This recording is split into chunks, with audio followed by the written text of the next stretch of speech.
नमस्कार मंडळी, एक तुमचं स्वादमध्ये सर्वांचे स्वागत। उन्हाळ्याला कोल्ड्रिंक नाही, आज जे पेय दाखवणार आहे ते बनवा थंडगार आणि पौष्टिकही, बनवायला सुद्धा सोपं। नाचणीचा आंबील बनवणार आहे। त्यासाठी इथे मी 4 चमचे असं नाचणीचं पीठ घेतलेलं आहे। अर्धी वाटी पाण्यामध्ये असं कालवून घेऊन अर्धा चमचा दही घालून आंबवण्यासाठी ठेवलेला आहे रात्रभर। दुसऱ्या दिवशी सकाळी 4 टेबलस्पून म्हणजे छोट्या वाटीने अर्धी वाटी असं झालेलं होतं। त्याच वाटीने इथे मी 4 वाट्या असं पाणी घालून हे गॅसवरती ठेवून उकळायला ठेवलेलं आहे। पाणी झाकण झाकून ठेवायचं। पाणी असं उकळल्यानंतर जे आपण नाचणीचं पीठ आंबवण्यासाठी ठेवलं होतं ना, ते घालायचं। अगदी थोडंसं हळूहळू मिक्स करत घालायचं। ह्याचे गुठळे व्हायला नाही पाहिजे। अगदी असं हे घालत छानसं असं शिजून घ्यायचं। ह्याला 10 ते 15 मिनिटं असं छानसं ढवळत असं शिजून घ्यायचं।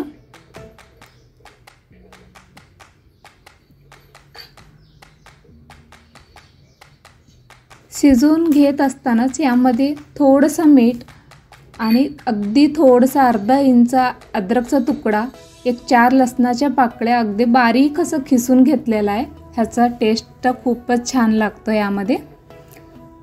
आता हे 10 ते 15 मिनिटं झालेलं आहे, शिजून घेतलेलं आहे। अगदी छानसं शिजलेलं आहे हे।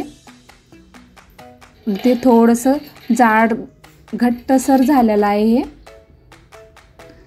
आता याला ना कमीत कमी अर्धा ते 1 तास असं बाजूला ठेवायचं। पूर्णपणे थंड होऊ द्यायला ठेवायचं।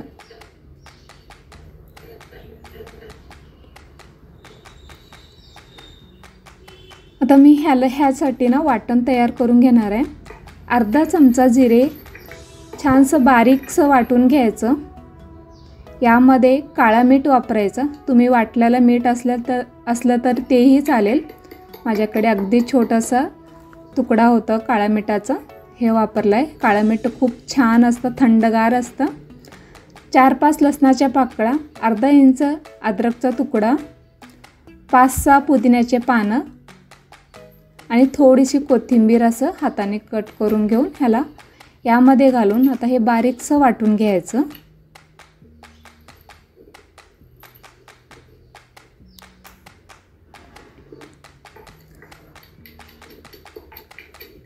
अगदी बारीकसं वाटून घ्यायचं।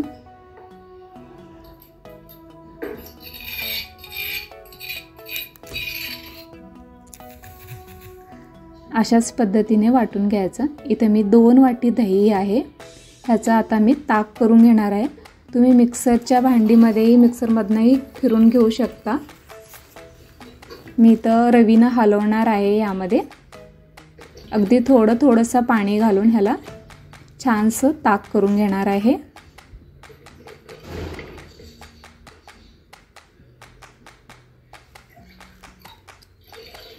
थोडंसं पाणी घालून तुम्हाला जितकं पातळ हवे त्याप्रमाणे करून घेऊ शकता। तुम्ही ताक मिक्सरच्या भांडीमध्ये काढून घेऊन ह्याला फ्रीजमध्ये थंड करायलाही ठेवू शकता।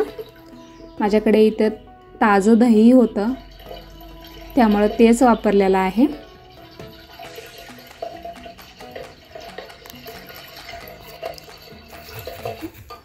आता यामध्ये आहे ना, माझं ताक थंड नाही आहे, त्यामुळे मी इथं 4 बर्फाचे क्यूब्स घातलेलं आहे। लगेच पिता येईल असं केलेलं आहे मी। आपण जे नाचणीचं पीठ शिजून घेतलेलं आहे ना, यामध्ये घालायचं ताकामध्ये। याला आता हे छानसं मिक्स करून घ्यायचं। रवीनं किंवा तुम्ही पळीनेही मिक्स करून घेऊ शकता। जे वाटण तयार करून घेतलेलं आहे ते घालायचं। लसूण, जिरे, पुदिना, कोथिंबीरचं असं वाटण तयार करून घेतलं होतं, ते घातलेलं आहे। आता रेडी झालेला आहे नाचणीचा आंबील।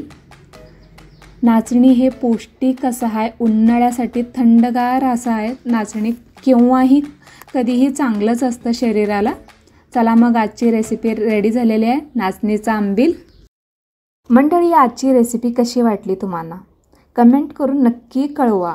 मग पुन्हा भेटू एक नवीन रेसिपीसोबत. तोपर्यंत खात राहा, हसत राहा आणि बघत राहा एक चमचा स्वाद.